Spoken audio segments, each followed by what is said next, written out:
Welcome to Midnight Tales, where fear has a voice.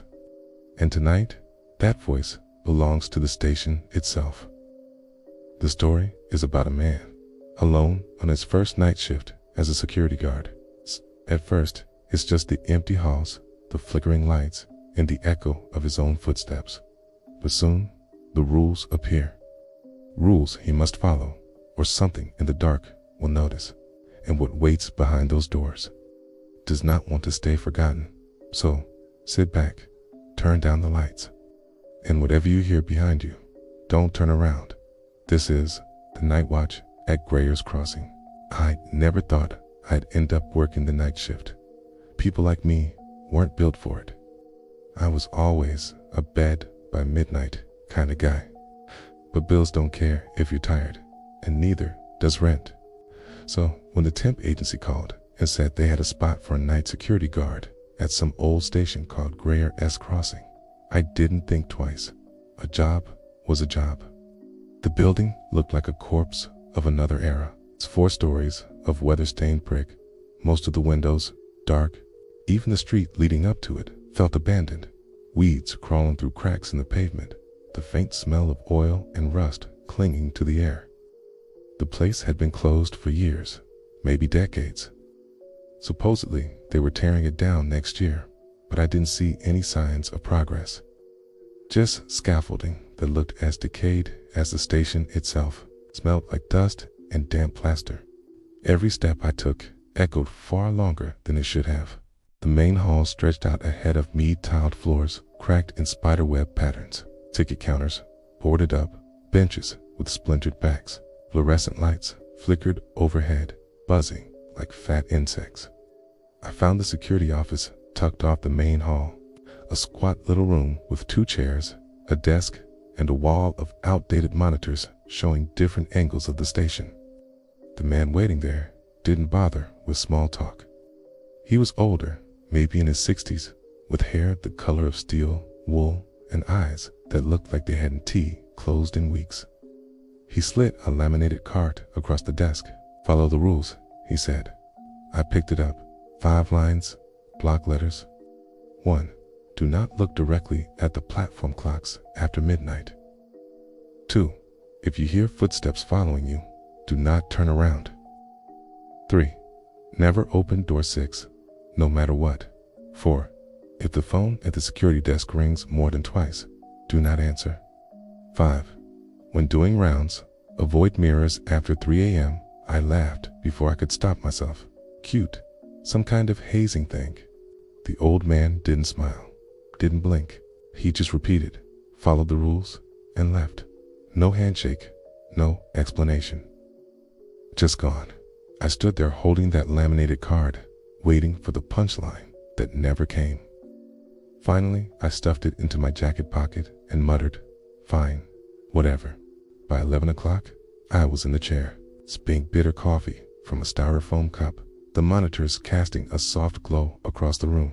Easy money, I told myself. It's babysitting an empty building. A little creepy, sure, but nothing I couldn't handle. Still, every so often, I caught myself glancing at the card. The rules felt heavier than paper had any right to feel. When the clock hit 12, I felt it. The whole building seemed to shift, a low groan running through the bones of it, like it was stretching after a long sleep. It rattled the monitors, made the coffee in my cup ripple. I tried to laugh it off, old building, settling, but my voice sounded too loud in the little office. That's when I noticed the platform clocks on the monitor feed. Each one ticked with strange little jerks, like a film reel with missing frames. The second hands didn't sweep, they stuttered, paused, leaped. And though I wasn't in the same room as them, I felt an itch in the back of my eyes, a pull, like they wanted me to look, not through the camera directly. I shoved the card deeper in my pocket and whispered, "Not tonight." That was the first time I obeyed the rules. 12:30 a.m. patrol time. Ataz felt different in person than they did on the monitors. The monitors made everything seem flat, dull. But walking through the station, I heard every creak, every shuffle of air through broken vents. My flashlight beam cut across the tiled floor, and I kept expecting to see movement just outside the circle of light. The worst was the silence. Not the ordinary kind, but a kind that felt alive, like the silence was holding its breath. Halfway down the east corridor, I heard it. Footsteps, slow, deliberate, landing exactly when mine didn't. I froze. The air tightened around me, chest clamped like a vice. Steps came, again measured, steady, too heavy to be echoes. They stopped when I stopped. Every nerve in my body screamed at me to turn around. I could almost feel breath on the back of my neck. Huh? And then I remembered rule number 2. If you hear footsteps following you, do not turn around. My throat went dry. I wanted to look so badly, I thought I'd snap my own neck. Instead, I kept walking, my steps clumsy, heart punching against my ribs. The other footsteps kept pace for 3 more strides, 4, 5, and then nothing. When I finally made it back to the security office, I slammed the door and sat down hard in the chair, sweat soaking the back of my shirt. 1:15 a.m., the phone rang, shrill, piercing sound that rattled through the little room. I stared at it. 1 ring, 2. The sound drilled into my head. On the 3rd, I lunged for it before remembering rule number 4. Do not answer if it rings more than twice. My hand froze inches above the receiver. The phone kept ringing, relentless, every shriek like a knife to the skull. It rang 12 times before finally going silent. The monitors flickered. For a split second, every screen showed the same thing. A door I didn't recognize, heavy steel, marked with a large painted number. 2 a.m. on my next patrol, I found it. Door 6. It was tucked behind a half-collapsed section of the West Wing, where plaster hung from the ceiling like damp paper. The door itself looked newer than the rest of the building, a slab of metal with a reinforced frame. It was locked earlier, I remembered that much. I'd passed it on my initial walk and seen the thick chain across it, but now the chain was gone. The door stood slightly ajar. Cold air seeped out, damp and metallic. It smelled faintly of iron, like a handful of pennies left in your palm too long. Something shifted in the dark gap beyond, not a sound, not a sight, just the impression of movement. I stumbled back, nearly tripping over my own feet, and fled down the hall. Back in the office, I sat shaking, clutching my knees until the feeling passed. I told myself it was nothing. A draft, rats, my mind playing tricks, but I didn't believe it. 3 a.m., the rules changed. Not literally, the words on the card were the same, but their weight changed. The closer the clock crept toward 3, the heavier the card felt, like it was made of lead.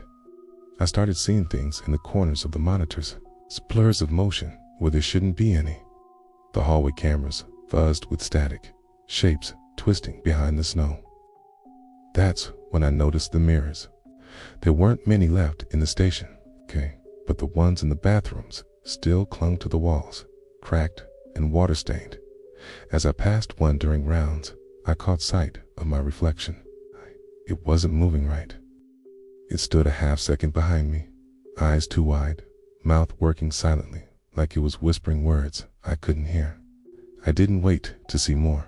I bolted from the bathroom, chest heaving, cold sweat rolling down my back. Rule number 5. Avoid mirrors after 3 a.m. I understood why. By the time I made it back to the office, my nerves were frayed to threads. My thoughts tangled in knots of logic and fear. It's nothing, I kept whispering.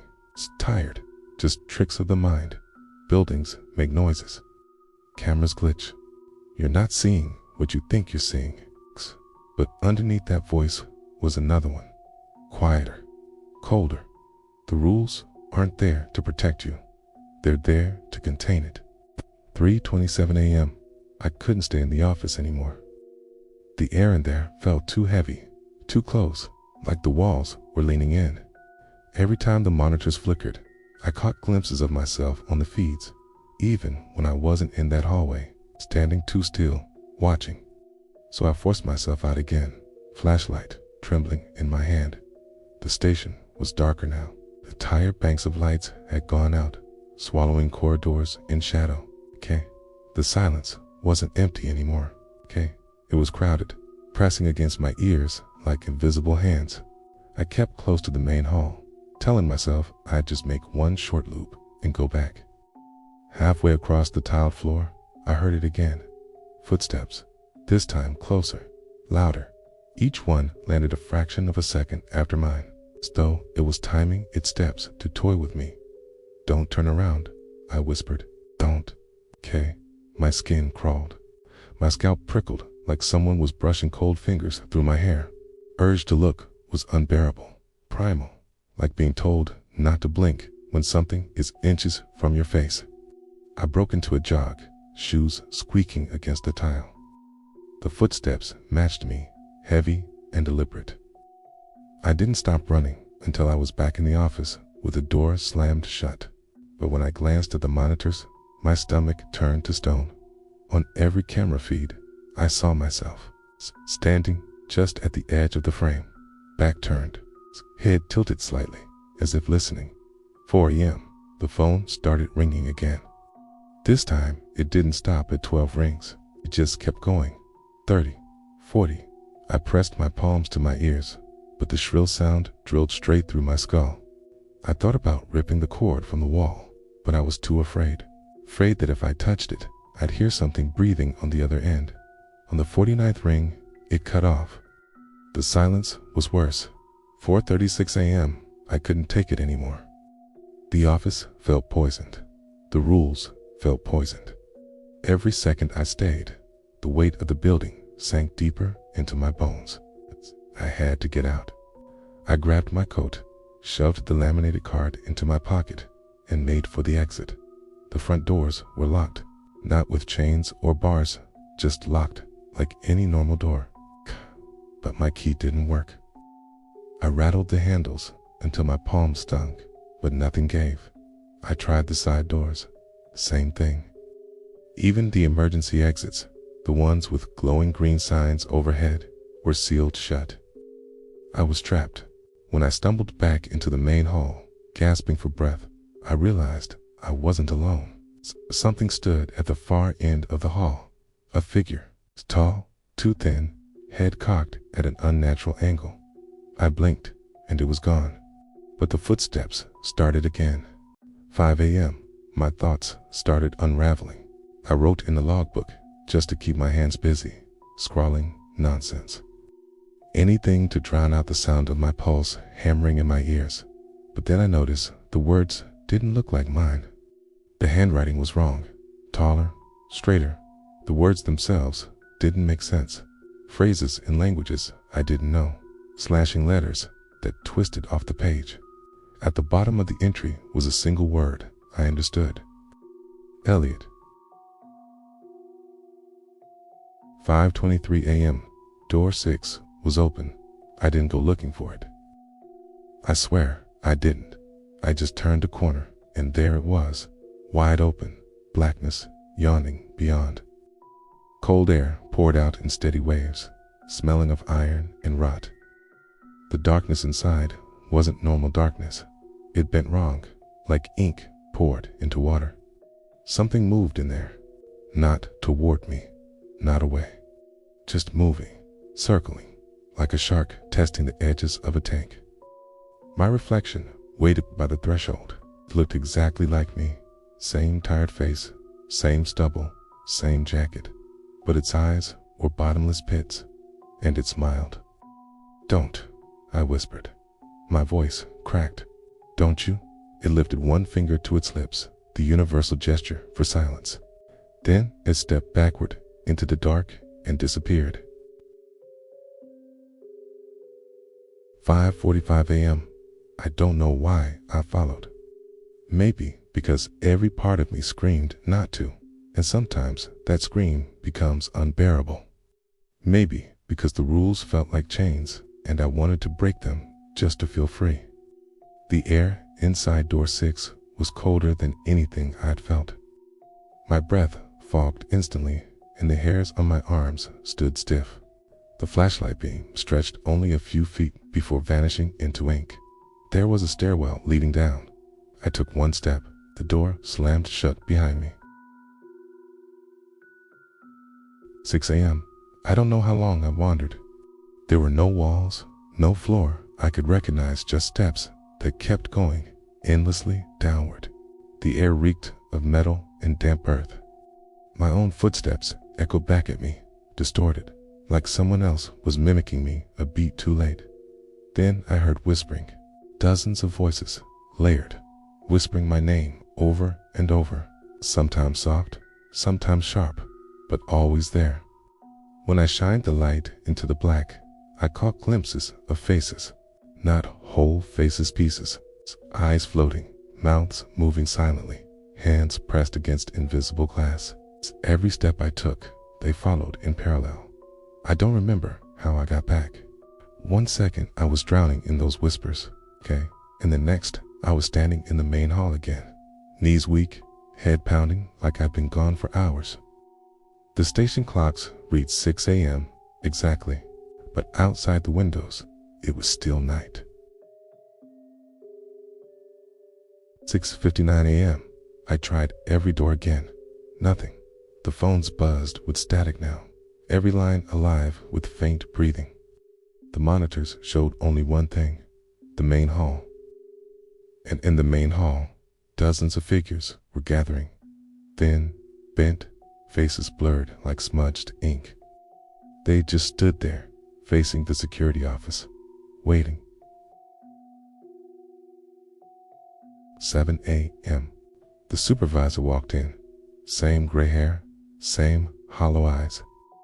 He didn't look surprised to see me trembling in the chair, surrounded by flickering screens and ringing phones. He just handed me a fresh laminated card. "Follow the rules," he said. My hand shook as I took it. The rules were the same, but something had been added at the bottom, in bold black print.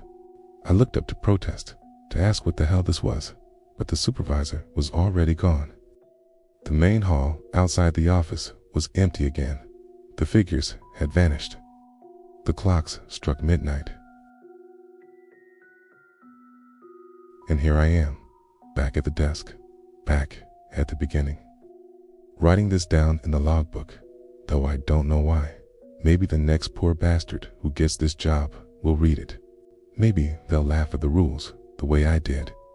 Maybe they'll obey them, but it won't matter, 'cause I think I finally understand. The rules aren't here to protect us. They're here to keep the station asleep. And when you break them, even once, it starts to wake. You've been listening to Midnight Tales, where fear has a voice. Tonight's story was The Night Watch at Grayer's Crossing, a reminder that some rules are written not to protect us, but to keep the dark contained. Thank you for watching. If you enjoyed tonight's tale, don't forget to like, share, and subscribe for more stories that wait for you in the shadows. Until next time, keep your lights low and your doors locked. Atiza Night is always watching.